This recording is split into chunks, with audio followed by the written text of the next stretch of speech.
The first strike. The Galactic Council was having a routine meeting. The Council, a group of representatives from various planets across the galaxy, gathered to discuss matters of peace, trade, and security. Everything was calm. The usual debates about minor conflicts on distant planets were taking place, and no one expected anything out of the ordinary. But then, something unexpected happened. A signal from Earth suddenly appeared on the Council's communication network, interrupting the meeting. It was an emergency message. The representatives paused, confused. Earth was a backwater planet compared to the advanced civilizations of the galaxy. It was a place many dismissed as unimportant. They had never been a major player in galactic affairs. Yet here they were, sending a message directly to the Council. The leader of the Council, a tall alien figure with blue skin and a crown of light, raised a hand to silence the room. His voice echoed in the chamber as he spoke. "What is this message from Earth?" The holographic screen flickered, and the image of Earth's president appeared on the large display in front of them. The human leader's face was serious, his eyes cold with determination. The humans had never addressed the Council like this before. It was clear that something had changed. "Council members," the president's voice rang out, "I come with a warning. Earth is no longer the weak planet you once knew. We have developed a weapon that can destroy entire fleets, and if you do not listen to our demands, we will use it." The words hung in the air like a bomb waiting to explode. The representatives of the Council stared at the screen in stunned silence. A weapon that could destroy fleets. How could Earth, a planet that had struggled for survival for so long, create something so powerful? The Council had always considered Earth primitive, a planet in its infancy compared to the advanced species in the galaxy. No one had taken them seriously, until now. For a moment, the room was silent, each Council member processing what they had just heard. The atmosphere was tense, and unease began to spread. How could this be possible? "What do you want from us?" asked the representative from a warlike species known as the Draconids. His eyes, red with anger, narrowed as he looked at the president. The Draconids were known for their aggression, and the idea that a small, unimportant planet like Earth could challenge them was unbearable. "We want peace," the president replied, his tone steady, "but we will not tolerate any threats or attacks on our people again. We will defend ourselves with any means necessary. If you interfere with Earth's progress, we will use the weapon." The silence in the room grew heavier. Earth had always been considered a primitive world, full of conflict and division. It was hard to imagine that they had developed anything capable of challenging the might of the Galactic Council. But the president's words were clear. Earth would not back down. They were ready to fight for their place in the galaxy. The representatives looked at each other nervously. Some were visibly shocked by the sudden display of power from Earth, while others appeared more calculating, trying to decide how best to respond. The Council had always handled issues of power with diplomacy, but this was different. Earth had just declared itself a force to be reckoned with. The leader of the Council stood up, his long, elegant robes flowing as he moved toward the screen. His voice, usually calm and authoritative, now sounded uneasy. "President of Earth, we are not in the habit of making threats, nor do we tolerate such actions. However, I will personally investigate this claim of a weapon. The Council will send an emissary to Earth to assess this situation." The president nodded slowly. "We welcome your emissary. But be warned, the weapon is real. And if you fail to respect our wishes, you will see its power firsthand." With that, the transmission ended, and the screen went dark. For several moments, no one spoke. The Council members were left in stunned silence, unsure of what to do next. The representative from the Thalmar race, an insectoid species known for their wisdom, was the first to break the silence. "This changes everything," she said quietly. Her voice was calm, but her antennae twitched with concern. "Earth has always been seen as insignificant, but now they have something we cannot ignore." The Draconid representative growled, "How can we allow such a weak planet to challenge us? This is an insult to our strength. Another representative, a member of the Uruk species, an ancient race known for their vast knowledge of technology, spoke up. The question isn't whether we should ignore them. The question is how they developed such a weapon so quickly. It took our civilizations thousands of years to reach the level of technology we possess. Earth has somehow advanced rapidly, and we need to understand how. The council chamber erupted into heated debate, with various representatives offering their opinions on how to deal with Earth. Some wanted to immediately send forces to destroy the planet, while others suggested peaceful negotiations. But there was one thing all the members agreed on. Earth had become a serious threat, and the galaxy would never be the same. As the discussion continued, far from the council's gaze, Earth's leaders were making plans of their own. They had the weapon, but now they had to make sure it was ready. Their demands were simple: respect Earth or face its wrath. On Earth, no one could have predicted what was coming. The weapon that had been developed was not just any technology. It was something far more powerful, something no one in the galaxy had ever seen before. And as the council debated, Earth was preparing for the next stage of their plan. The first strike had been made, and now there was no turning back. The origins of Earth's power. The meeting of the Galactic Council was far from over. While many of the representatives were still trying to digest the shocking message from Earth, an emergency transmission arrived. It wasn't from Earth's president this time, but from a group of scientists. Humans, but not the ones who had just made the bold declaration of war. These were individuals who had worked in secret for years, hidden away from the prying eyes of the galaxy. Now they had something important to reveal, something that could explain how Earth had developed such a devastating weapon. On the screen, a human scientist stood in front of a sterile white background.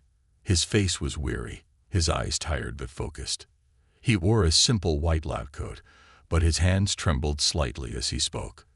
"Galactic Council," the scientist began, his voice low and urgent. "You need to understand that Earth did not create this weapon. Not entirely, at least." The council members exchanged confused looks. The Draconid representative, still seething from the previous communication, spoke first. "What is this nonsense? Are you telling us Earth did not create its weapon?" The scientist nodded. "Not in the way you think. Earth was given this weapon. We discovered it. A relic of a long-forgotten civilization. It was buried beneath the ice of the Arctic, hidden for millennia. When we uncovered it, we had no idea what it truly was."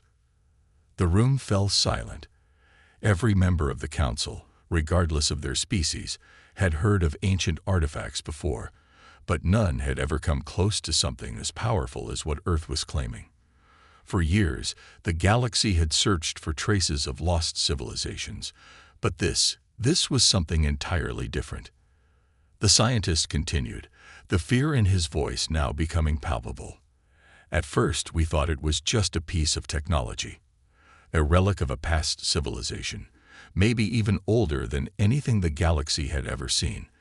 But then we activated it. We unlocked its power. And that's when we realized we were never meant to find it." The Thalmar representative, with her sharp, insectoid eyes, leaned forward. "You mean to say the weapon was waiting for someone to activate it? Who left it there?" The scientist hesitated, and for a moment, it looked like he might not answer. Then he spoke, his voice barely above a whisper. "It was left by the Orlaxians, a race older than any civilization you know. They created the weapon to protect themselves from an even more dangerous species, but when they realized the power they had unlocked, they feared it. They buried it beneath the ice, knowing it would never be used." The room was stunned. The Orlaxians were legendary. Their civilization had vanished long before the first known empires rose in the galaxy. No one knew where they had gone or what had happened to them. To think that such an ancient race had left behind a weapon capable of destroying entire fleets, and that Earth had discovered it, was beyond comprehension. The Orlaxians were not just a powerful race, the scientist continued. They were also wise.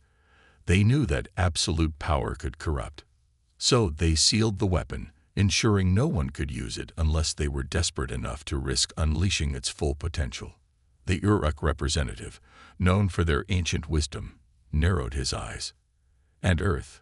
Why would they even try to unlock something so dangerous? The scientist's face grew dark. Because Earth had no choice. The galaxy had ignored them for so long.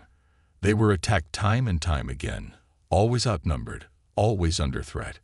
When Earth's leaders discovered the weapon, they saw it as their only chance at survival. They thought they could control it, but they were wrong. The Council fell into a deep silence. The implications of this revelation were staggering. Earth's newfound power was not only a product of their own ingenuity, but a result of an ancient race's decision to bury something too powerful to be used. And now, Earth had it. What else do we not know about this weapon? The Draconid growled, his voice tinged with a mixture of fear and anger. The scientist swallowed hard. There's more. The weapon doesn't just destroy ships. It can manipulate gravity, distort space, and even bend time. It's not just a weapon of destruction. It's a tool of creation and annihilation. The Orlaxians used it to protect their worlds from the Voidwalkers, an ancient race of beings who consumed entire galaxies. The weapon was their shield, but when they realized it could also be used as a sword, they chose to lock it away. The council members looked at each other, trying to process what they had just learned. The Orlaxians had not just left behind a weapon. They had left behind a force that could change the fabric of reality itself. But Earth, the Thalmor representative began. How do they control it? We don't know, the scientist admitted. That's the scariest part. We've barely scratched the surface of its power. Earth's leaders have only unlocked some of its capabilities. But already, they've shown that they can control it enough to destroy fleets. What happens if they fully unlock its potential? No one knows. The Council was now faced with a dilemma unlike anything they had ever encountered. Earth had become a force they could no longer ignore, but it wasn't just the humans they had to worry about. The weapon itself was the real threat. They had to decide if Earth could be trusted with it, or if it was time to take drastic action to prevent the galaxy from falling into chaos. And as the Council debated, far from their gaze, Earth's leaders were already planning their next move. The weapon had given them power, but it had also set them on a dangerous path. No one could have predicted how Earth's journey would change the galaxy forever. The seeds of war had been planted, but the true battle between control, power, and survival was only just beginning. The Galactic Council's response. The room fell into chaos after the scientists' transmission.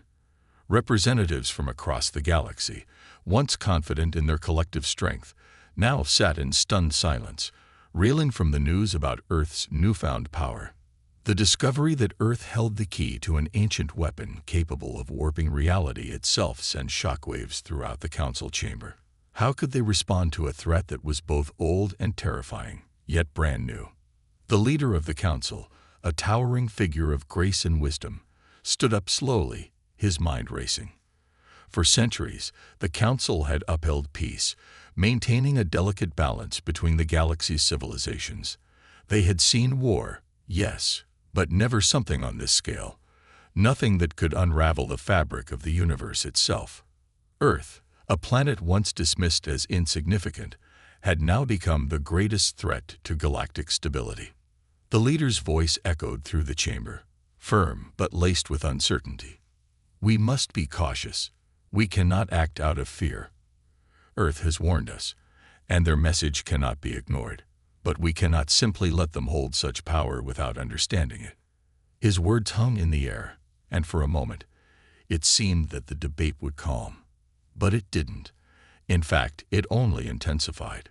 The Draconid representative, with his sharp, reptilian features and fiery temper, slammed his fist onto the table, his voice booming. Caution. Caution. The humans are holding a weapon that can obliterate entire fleets, and you suggest caution. If we let them hold this power, it will be the end of the council. We should strike first, before they have a chance to use it against us. The Draconids were known for their militaristic mindset, and this new threat from Earth only fed into their desire for aggression.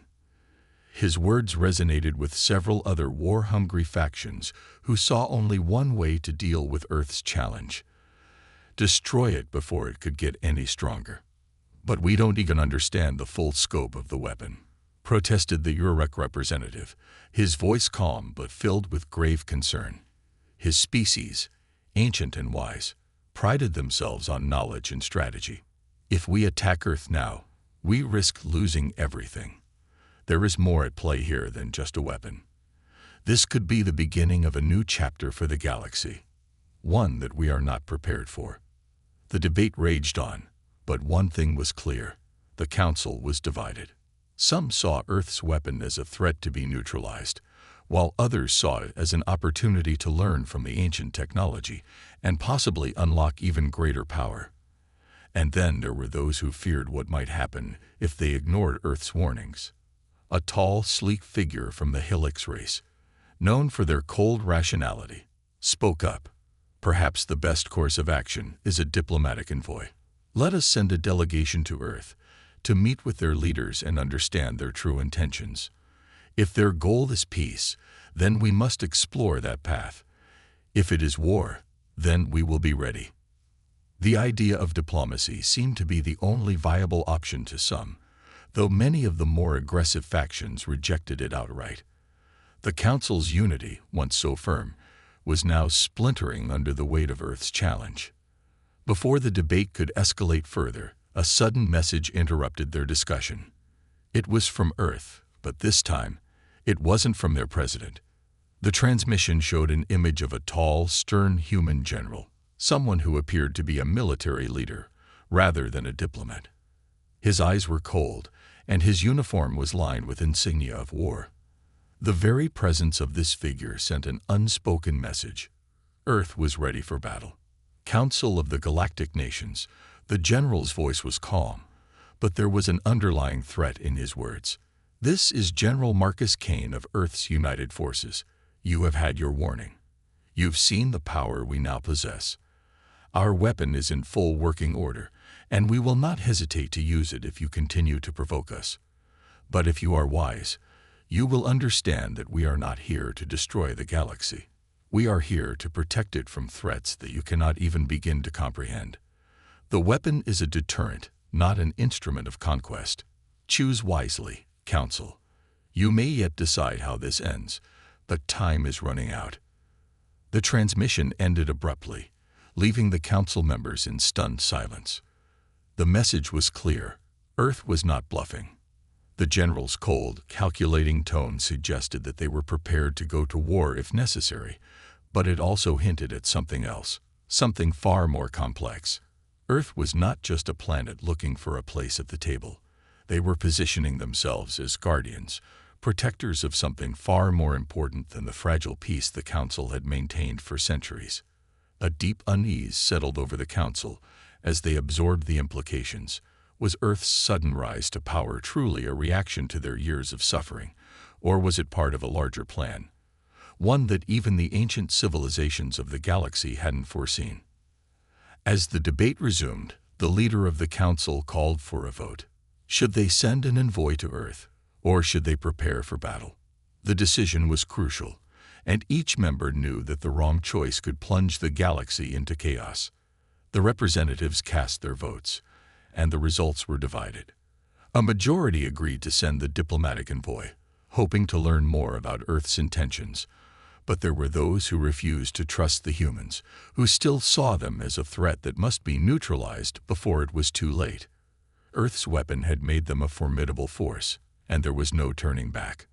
As the meeting adjourned, the Council members scattered to their respective ships, preparing for what lay ahead. Some would make the long journey to Earth to negotiate, while others would prepare their fleets, just in case the worst came to pass. On Earth, the general's words were already being acted upon. The planet's leaders knew that the galaxy would never be the same again. The decision had been made. Earth would no longer be a passive player in the galaxy's game. They had the power now, and they were ready to use it. And so, as the Council deliberated, the first step toward an inevitable confrontation was taken. But was Earth truly a threat, or had they simply been pushed too far by the galaxy's indifference? The answer would come soon enough. Earth strikes back. The Galactic Council had barely begun to settle into their decisions when an unexpected event shattered any remaining semblance of calm.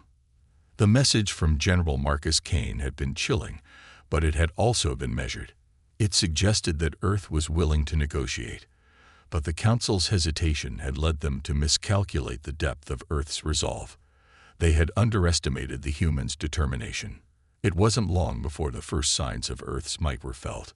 A routine patrol fleet from the Rallan Empire, one of the most powerful militaristic factions in the galaxy, was cruising through a distant sector when it received a surprise transmission. The communication was faint, interrupted by static, but its message was unmistakable. The fleet's commander, a seasoned Rallan general named Ilara, squinted at the screen, her antennae twitching in confusion. The transmission was encrypted, and the signal came from an unknown source, but when the image cleared, her heart sank.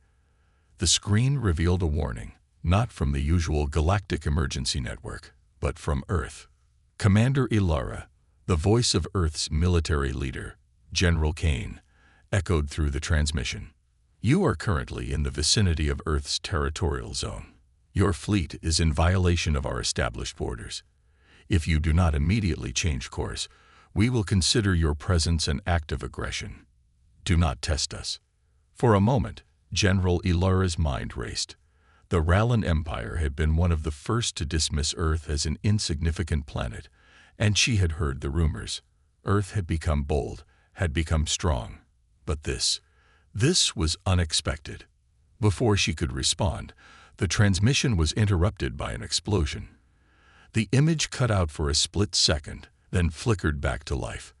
The fleet's commander looked out through her ship's window, her blood running cold. In the distance, the heart of the fleet had been struck by nothing at all. No visible weapon, no asteroid, no physical impact. But the ship was gone, disappeared in an instant. The fleet scrambled to respond, but before any ship could make a move, a second explosion rocked the fleet. And then a third. Each one was devastating. Within seconds, the ships were caught in a blinding shockwave, an invisible force of unimaginable power, ripping apart entire warships with ease. The energy came from nowhere, as if the fabric of space itself had been torn open. The Rallan Empire fleet, one of the most formidable military forces in the galaxy, was being torn apart by something they couldn't even see. Panic spread among the remaining vessels as they tried to fight back, but it was futile. They were outmatched in a way they couldn't comprehend. On Earth, the leaders were watching. From a command center deep underground, the control room buzzed with activity.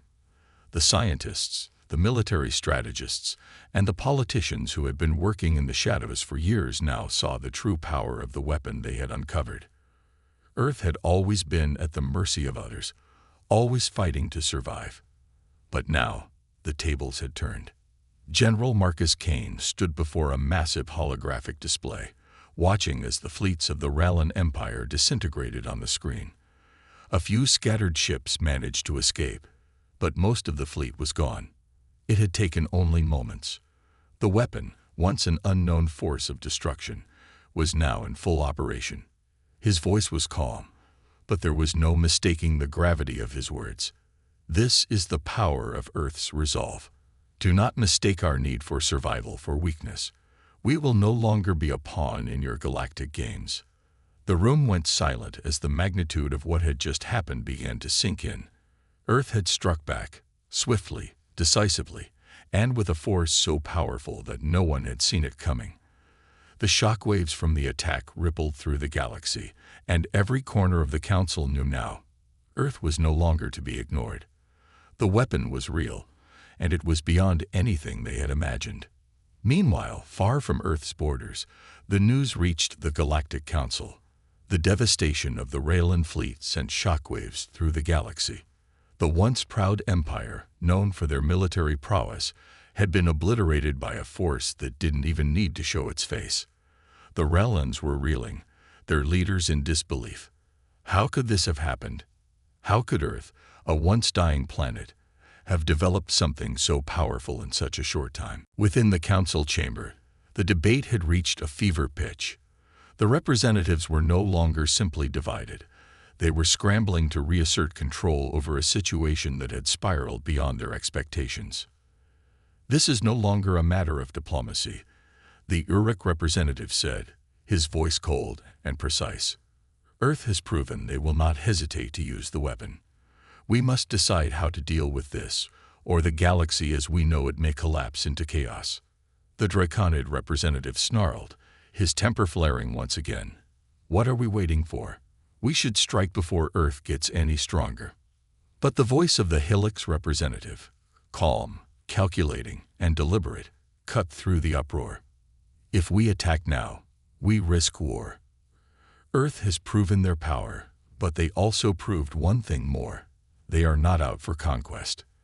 They are sending a message. The question is, do we understand it? The council leader stood, his voice firm and authoritative, yet tinged with something else. Fear, perhaps, or uncertainty. We have two choices. We can respond with aggression, or we can understand Earth's power and seek to form a new balance. But one thing is clear. Earth has shifted the balance of power in the galaxy.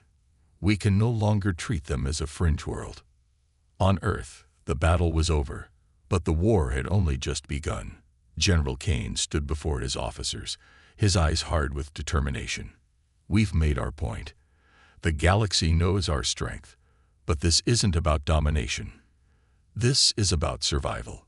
They will come to us, or we will make them. With one final look at the screen showing the remnants of the Raylan fleet, Kane turned and walked out of the room, ready for whatever would come next. Earth had struck back, but the real battle was yet to be fought. And in the far reaches of the galaxy, the Council knew they could no longer afford to ignore Earth. The weapon had shown them that they were now facing something new, something unlike anything they had ever seen before. What would Earth do next? And more importantly, what would the galaxy do in response? Secrets revealed. The destruction of the Raylan fleet had sent shockwaves across the galaxy, but Earth's leaders knew this was only the beginning. General Marcus Kane had made their intentions clear. Earth was not seeking conquest, but survival. Yet, even as the immediate threat of Earth's weapon reverberated through the galaxy, there were still countless unanswered questions. How had Earth gained access to such a devastating force? And why had they waited so long to unleash it? As the dust settled from the attack, a new transmission arrived at the Galactic Council. This time, the message wasn't from the President or General Kane. It was from someone else, a former member of the Galactic Council, one who had once served as Earth's ambassador. The figure on the screen was a middle-aged man with dark hair and glasses. His name was Dr. Oliver Kent, and he had been part of the Council's diplomatic efforts years before Earth had become a target for galactic aggression. He was a human, but his expression was grave, his face marked by years of stress and secrecy. This message is for the Council members who think they understand what's happening on Earth, Dr. Kent said, his voice tinged with urgency. You think you know why Earth is now wielding such power, but the truth is far darker than you can imagine. The Council members exchanged uneasy glances. Dr. Kent was well known among them, and his reputation had once been that of a trustworthy diplomat. But now his presence on the screen suggested that something had gone terribly wrong. The tension in the room was palpable as they listened to his words.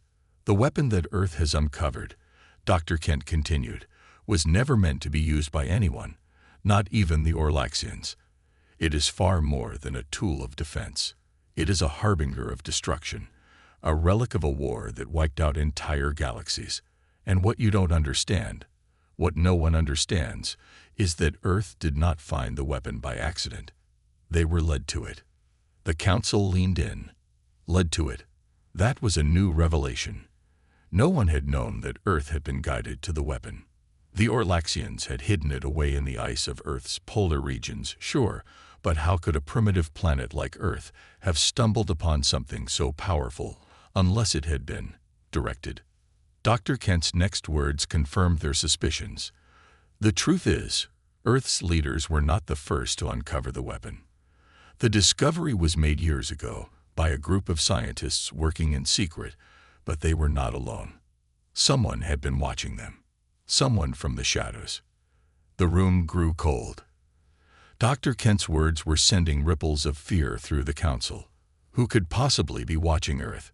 Who would want Earth to discover such a weapon? The one who guided them, Dr. Kent continued, was a faction of humans who had long been working with a group of ancient beings known only as the Eternals. The Eternals are not of this galaxy. They came from beyond the stars, from a place even the Orlaxians feared. These beings had long ago learned to manipulate time, space, and even the very laws of physics. They are older than the galaxy itself, and they have an agenda. And that agenda involves Earth. The Council was silent. The concept of an ancient, nearly omnipotent race called the Eternals was a new one to them. No one had ever heard of such beings. The Orlaxians, who had once been the dominant power in the galaxy, had always kept their secrets closely guarded, but even they had not mentioned anything about the Eternals. The Eternals saw potential in Earth, Dr. Kent continued, his voice shaking now with a mix of fear and revelation. They knew that Earth, with its unpredictability and adaptability, would be the perfect candidate to wield the weapon. And so, they guided Earth's scientists to it. They helped them unlock its power. But what the Eternals failed to understand, what they failed to see, is that Earth's people were not ready for such power. The message from Dr. Kent went quiet for a moment as the Council absorbed the shock of his words. The weapon, once thought to be a mere relic of a forgotten war, was now tied to an even greater, far more dangerous truth. The Eternals weren't just a race of unknown origin. They were manipulators, and they had chosen Earth as their instrument. But the real question now hung in the air like a looming storm. What did the Eternals want with Earth? Why had they chosen this particular planet, with all its imperfections and struggles, to wield such a weapon? The silence was broken by the voice of the Thalmor representative, her sharp antennae twitching as she spoke. Do you mean to say that the Eternals have been influencing Earth's development all along? That they've manipulated humanity into finding this weapon? Dr. Kent nodded grimly. Yes, they were always there, in the shadows. They gave humans the knowledge to unlock the weapon, and they have been nudging Earth's leaders ever since. They want Earth to rise, but they do not care how it happens. Whether through war, destruction, or peace, they will use Earth to further their own ends. The Council was reeling from this revelation. The Eternals were not just passive observers. They were active participants in shaping the galaxy's future, and their interest in Earth meant that the fate of the galaxy was now tied to a planet that had once been nothing more than a distant, primitive world. What do the Eternals want with Earth? Asked the Uruk representative, his voice filled with concern. And why now? Why are they making their move after so many years of silence? Dr. Kent looked directly at the screen, his expression hardening. That I don't know. But I can tell you this. The Eternals are not acting out of goodwill. They see Earth as a pawn, and their endgame is something none of you are prepared for. Before the transmission cut off, Dr. Kent's final words sent a chill down every spine in the room. Earth's power is not just in the weapon. It's in the people they've become. The Eternals have awakened something in them, and they are no longer just a small planet fighting for survival. They are now part of something much larger. The question is, will the galaxy survive the awakening? The message ended, leaving the Council in a state of deep uncertainty. Earth, once thought to be a mere bystander in the grand scheme of galactic affairs, was now revealed to be a pawn in a much larger game. A game controlled by ancient, powerful beings whose motives were still unclear. But one thing was certain: Earth was no longer a small player. It had been chosen, and the galaxy was about to feel the consequences. The Galactic War. The news of the Eternals' manipulation of Earth sent tremors throughout the galaxy, and the Galactic Council was no longer a unified body. The revelations about Earth's weapon, the mysterious ancient race guiding its rise, and the hidden agendas that intertwined with humanity's fate pushed the galaxy to the edge of a precipice. The decision to send an envoy to Earth had already become obsolete. Diplomatic discussions seemed pointless in the face of such a powerful threat, and the Council could no longer afford to wait. The divided factions within the Council had grown restless, and many had already begun to prepare their fleets for a war they believed was inevitable. The question was no longer whether to engage with Earth. It was how to stop them before they could fully realize their power. As the Council debated their next course of action, Earth's leaders were preparing for the worst. General Marcus Kane had already made it clear that Earth would fight to the last. But now, with the galaxy's might turning its focus on them, the stakes had never been higher. Earth was no longer just defending itself. It was fighting for its very existence. In a hidden command center deep underground on Earth, the high-ranking officers gathered. The walls were lined with screens, each displaying fleet movements from across the galaxy. Every major military faction was mobilizing. General Kane stood in front of a massive holographic map, his fingers tracing over the routes of enemy ships that were converging on Earth. There was no escape this time. The galaxy had drawn its line in the sand. "Prepare for battle," Kane said quietly, though his words were as sharp as the edge of a blade. "We won't be the victims anymore. This ends now." His officers, though tense, nodded in agreement. Earth's military forces had already made remarkable advancements, but they knew this would be a war unlike anything they had ever fought. They had no illusions about the scale of the conflict. This wasn't just about Earth's survival. It was about establishing Earth's place in the galaxy, once and for all. The first move came swiftly. The Draconids, the most aggressive of the Council's factions, were the first to launch an assault. Their fleets, massive and heavily armed, arrived at the outskirts of Earth's territory, prepared to crush any resistance in their path. The Draconid fleet, with its advanced warships and lethal weaponry, was notorious for its ruthlessness. They believed that Earth's defiance could not go unpunished. But Earth had prepared for this moment. Without warning, the first wave of Draconid ships was hit by a powerful surge of energy, an invisible force that seemed to twist the very fabric of space. The Excalibur, Earth's weapon, was activated. The weapon that had once been a mysterious relic now pulsed with deadly intent, and it ripped apart the Draconid fleet with precision. Entire ships were torn asunder in an instant, their energy systems overloaded and their hulls disintegrating. The Draconids were caught off guard, their ships unable to defend against the unseen power. But Earth's victory was short-lived. The remaining Draconid forces regrouped and, unwilling to back down, launched a second assault. This time, they deployed a series of advanced countermeasures designed to block the energy pulses from Earth's weapon. The battle intensified, with fleets on both sides clashing in a brutal exchange. Earth's military, though advanced, was still not on par with the combined might of the Council's forces. The war spread like wildfire. Soon, every corner of the galaxy was engulfed in conflict. The Rallan Empire, once humbled by Earth's weapon, now sought revenge, sending a vast armada to crush the humans once and for all. The Uruk, whose species valued knowledge over war, reluctantly joined the fray, swayed by the growing fear that the Eternals' manipulation of Earth was too dangerous to allow unchecked.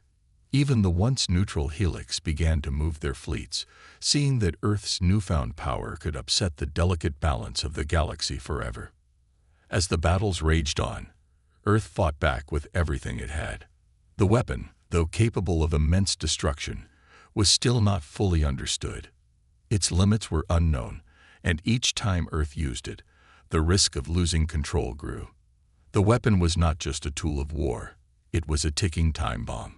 Every time it unleashed its power, it twisted the laws of physics and space further, creating rifts that threatened to destabilize not only Earth's world, but the galaxy itself. In the midst of the chaos, the Council's factions began to fracture even further. The Draconids, once the largest and most aggressive faction, suffered massive losses, but they refused to relent. Instead, they sought new ways to counter Earth's weapon, turning to ancient and forbidden technologies of their own. Meanwhile, the Uruk tried to broker secret peace talks, but their efforts were undermined by the increasing influence of the Eternals, who had planted agents within Earth's leadership. On Earth's homeworld, General Kane stood before his advisors, watching the holographic projections of distant battlefields. The war was escalating beyond anything he had imagined. The galaxy's largest factions were descending on Earth with the intent to wipe them out, and despite their victories, Earth's resources were thinning. The weapon was their greatest strength and their greatest weakness. "We cannot keep fighting like this," Kane said, his voice low. "The weapon is powerful, but it is unstable. We are playing with fire, and if we don't end this soon, we risk burning everything to the ground." The officers around him exchanged worried glances. They had known the risks of using the Excalibur weapon, but with every victory, the power of Earth grew, and so did the suspicion of the galaxy's leaders. There was no turning back now. "Prepare for the final phase," Kane ordered. "We strike at the heart of the Council." In the vast expanse of space, fleets of ships descended toward Earth's borders. The war had now reached a tipping point. What had begun as a series of isolated battles was now a full-scale galactic conflict. The Eternals watched from the shadows, their influence quietly manipulating the tides of war. Earth had struck back, and now the galaxy would never be the same. Earth's final gambit. The galaxy was at war. Earth, once a small, seemingly insignificant world, had become the focal point of a cosmic conflict that threatened to unravel everything. The Excalibur, Earth's powerful weapon, had proven to be both their greatest strength and most dangerous liability. The weapon had the potential to decimate entire fleets, warp reality, and reshape the very fabric of space. Yet, as each battle raged on, it became clear that the more Earth used the weapon, the closer they came to losing control of it. The fabric of the universe itself seemed to ripple with each use, and every pulse of energy left a scar on the galaxy that could never be undone. The Galactic Council, fractured and desperate, knew one thing for sure. Earth's power was too great to ignore, but it was also too dangerous to let run unchecked. And while the war continued, the truth hung in the air like a slowly ticking time bomb. Earth was not just defending itself anymore. Earth was preparing to remake the galaxy in its image. General Marcus Kane stood before a gathering of Earth's highest-ranking military and political leaders. The room was quiet, but the weight of the decision that lay before them was unbearable. Earth's forces had fought valiantly, pushing back fleet after fleet, and the weapon had given them victories beyond their wildest dreams. Yet every victory came with a price. The more Earth relied on the Excalibur, the more unstable it became. And soon, the risk of the weapon spiraling out of control was too great to ignore. "We can't keep fighting this way," Kane said, his voice firm but weary. "Every day we use the Excalibur, we inch closer to the edge.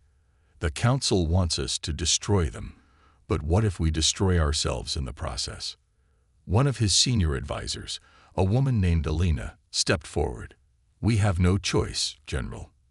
The galaxy won't stop until we're wiped out. We either end this war on our terms, or we're going to lose everything.